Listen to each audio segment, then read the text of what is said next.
Hello, geographers. We are going to look at 10.2, which is all about inequality today.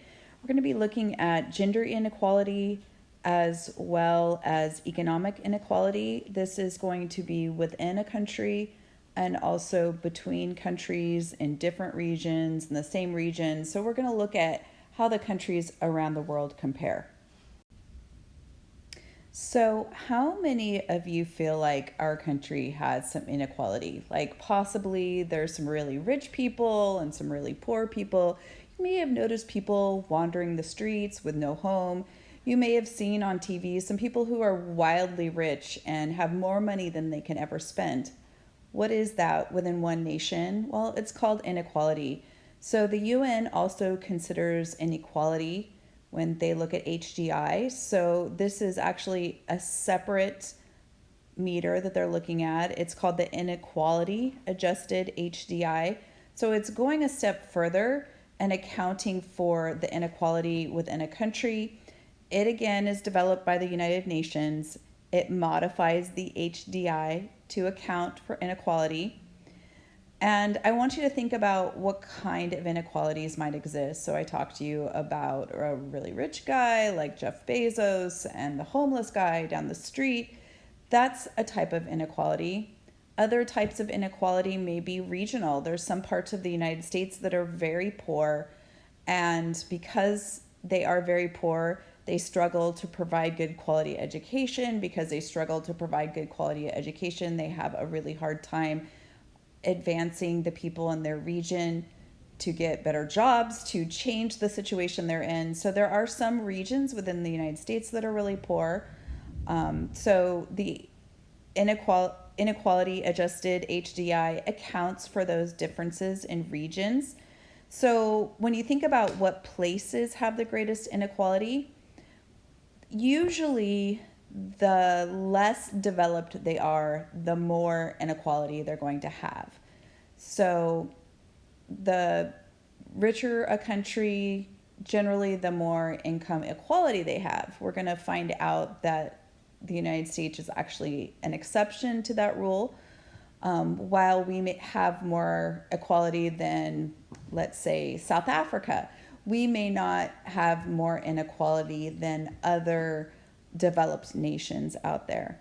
So what places have the greatest equality? Well, in general, more developed countries have the greatest equality, and there's a tendency for countries that have a more social conscience type of government. So we're talking about what some people call socialist, not communist. A lot of times people get those confused. So governments that tend to be socialist have less income inequality. So take a look at the map of Turkey. On the right-hand side is the lighter part. That's where the Kurds live. And as you remember, the Kurds are a stateless nation. One of the countries that they live in is Turkey, and they are a minority, and so the Turks discriminate against them. So their income is very low as compared to the left side of the map, which is closer to Europe, or the capital Istanbul is, and the income is much higher there. So the closer you get to the capital, the income's higher, and where you have fewer Kurdish minorities, the income is higher. And this kind of thing happens in a lot of countries. It happens in the United States as well. Some of it is caused because of governmental policies. So in Turkey, a lot of it is caused because of the governmental policies. There's a lot of political policies that discriminate against the Kurds. Also, in farther out regions, there's less infrastructure development. So if you remember when we talked about Venezuela and, I think actually it was Colombia and the drug trade in Colombia, how the people way far out there couldn't make a living farming other types of crops because drugs were much easier to transport into the main hubs away from their farms and into the hubs, whereas large crops like pineapple and things like that, it was very heavy and it would have to be driven on dirt roads for a long way, and they just couldn't afford to transport it. Well, you have the same problem in a lot of countries where the rural areas don't have the infrastructure they need, and so the economic development just doesn't happen. Also, in some countries in rural areas, they'll have a lower population, so they won't have as many schools that are easy to get to. So people will have to go a long way to school, and there's only so long people are willing to drive to get to school. So sometimes they'll choose to homeschool, and maybe they don't have the best situation for homeschooling, or maybe they just will drop out of school earlier because they're tired of riding the bus for 2 hours, or mom's tired of driving them, or however they're going to get there. And so those cause problems as well. And when people lack education, they tend to have lower income as they reach adulthood. There are regional differences in income, and some of it can be because of physical factors, like just the farming isn't as good, and so the area tends to be poorer. Some of that is part of it, but also you remember that people cluster by ethnicity, and a particular ethnicity may be discriminated against, and so that area will, because of the discrimination, like that with the Turkish map, that area is going to be poor because of the inherent discrimination, and that can be against an ethnicity, a race, and also possibly a gender. So the United States is an interesting case, and actually the United Kingdom less so, but the same inequality problem as well. So both of these countries, very well developed countries, very good economies, very productive economies, yet there's a lot of income inequality. And if you take a look at this map, or I'm sorry, this graph, it is a graph of the income inequality in the United States. So you can see it peaked in the late 1920s, and it declined and reached its lowest point in the 1970s, and then in the 2000s it started peaking again. And so when I look at that, I have to think about what happened during those periods in the United States. What happened between 1928 and 2008? What are the things that occurred in that time period? Well, one really dramatic thing that occurred in 1928 was the Great Depression. And as the Great Depression ravaged the United States population, the government sought to alleviate some of the social ills. And some of the things they did was put regulations on business. They put social safety nets in place and tried to make things more equal. But as the 1980s, as we approached the 1980s, a lot of those policies became unpopular. People didn't see the need for them anymore. And they thought, oh, these policies are just holding back businesses, and businesses can't thrive because of all of these regulations. So in the 1980s, they started peeling back those regulations. Also in the 1980s, there was a kind of a political attack on labor unions. And we're going to learn about labor unions a little more in the next chapter. But one of the things labor unions do is they raise the average wage for workers. And so as labor unions started to dissolve and regulations were being lifted off of business was allowed to make a lot more money. And the idea at the time in the 1980s, and it's actually is still very pervasive, that the belief is if you let businesses grow without regulation, that as businesses get stronger and make more money, that money is going to pass down to your everyday average guy. But as we've found in the United States, that's not necessarily true. While businesses get bigger and bigger and the wealth in this country grows and grows, it is not necessarily what they call trickling down to the average people in the United States. GDI, also known as Gender Related Development Index, measures the difference in HDI between men and women in 3 dimensions: income, education, and life expectancy.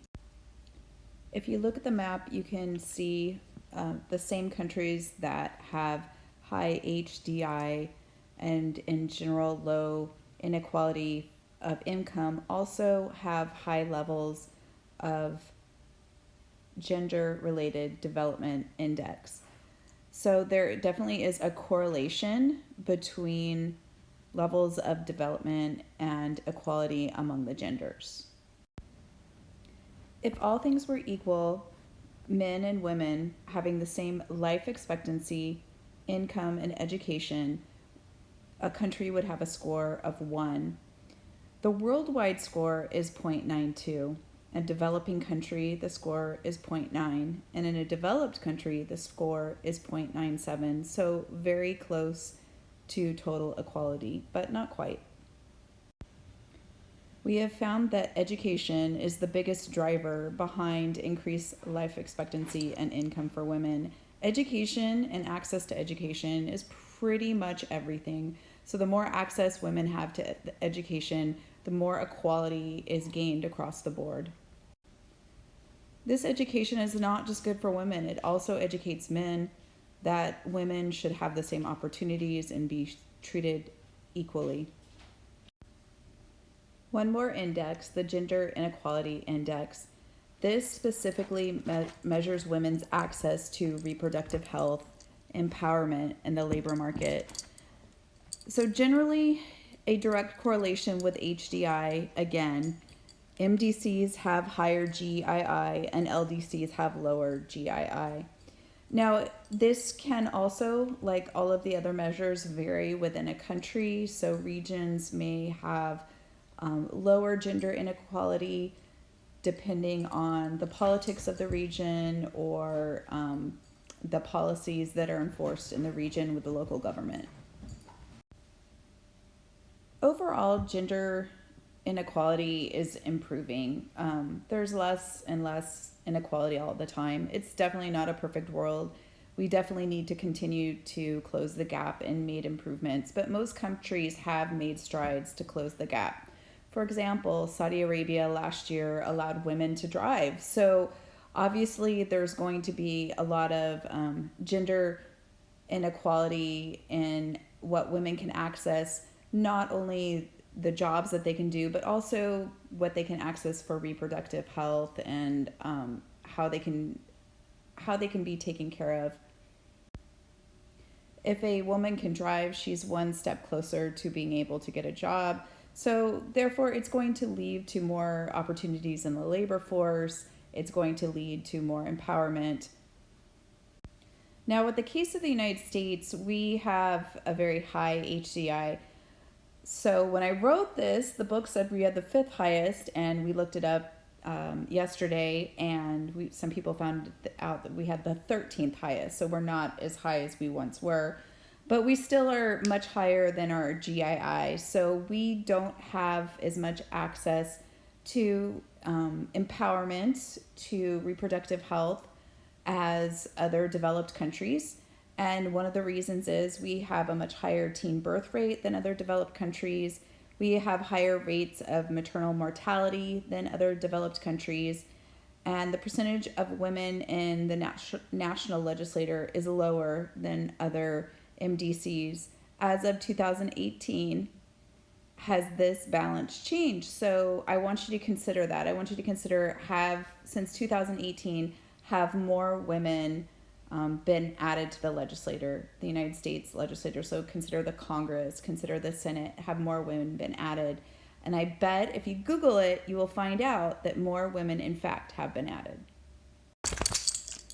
So what is empowerment? It's the ability of women to improve their status. And what allows women to improve their status? Well, higher access to education. Education is everything. Now, when we say higher education, this doesn't just mean university. That doesn't mean graduate school. This means high school.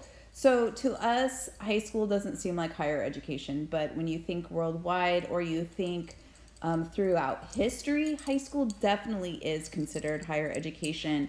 Also, access to political positions. So why is that important? Well, when women are in Congress, particularly Congress because that's the lawmaking body, so when women are members of the House of Representatives, women are senators, They're more likely to make laws that benefit women, that add opportunities for women, and protect women in the workforce and women at home, women in relationships. For example, there's a big push to make a law to ban gun purchasing for men who have been convicted of spousal abuse, because the statistics show that there's a much higher likelihood that a woman who's experienced spousal abuse will be killed by her husband with a gun. There's a loophole right now. It's called the boyfriend loophole. So even if we outlaw or we ban men from being able to buy guns who are married and have a history of spousal abuse, well, if you're a boyfriend, that's not necessarily going to show up. So there's also a push to change that. Well, who's going to change that? Honestly, men aren't really going to be behind spearheading that. There are going to be some men that do that, but for the most part, it's not that men aren't spearheading it because they're sexist or they're awful or whatever. It's because that's not what they're thinking about. It's not affecting them personally. So what does it take to change women's opportunity in a country? It takes women in the legislators. So Scandinavia is one of the most empowered parts of the world. Where's Scandinavia? Name a Scandinavian country. Did you name Sweden, Norway? Remember, those are some of our most equal countries. And they have had women in the legislature for a very long time, and they really have changed policy to benefit women in their country. And it's made a big difference in the outcome for families in the country because women are in the legislature. This is a ratio male to, or I should say female to male in the labor force. And the darker the color, the higher number of females in the workforce, so the higher the ratio of females in the workforce. So if you look at Canada, the United States, China, Australia, the UK, Sweden, Norway, those are all the same color.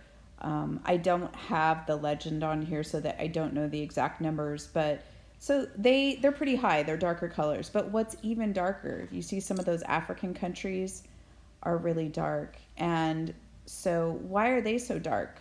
Why do they have more women in the workforce? Those countries aren't developed. There's not a lot of equality. Why the heck would they have so many women in the workforce? Well, they're going to have a lot of women in the workforce because women in those countries have no other choice.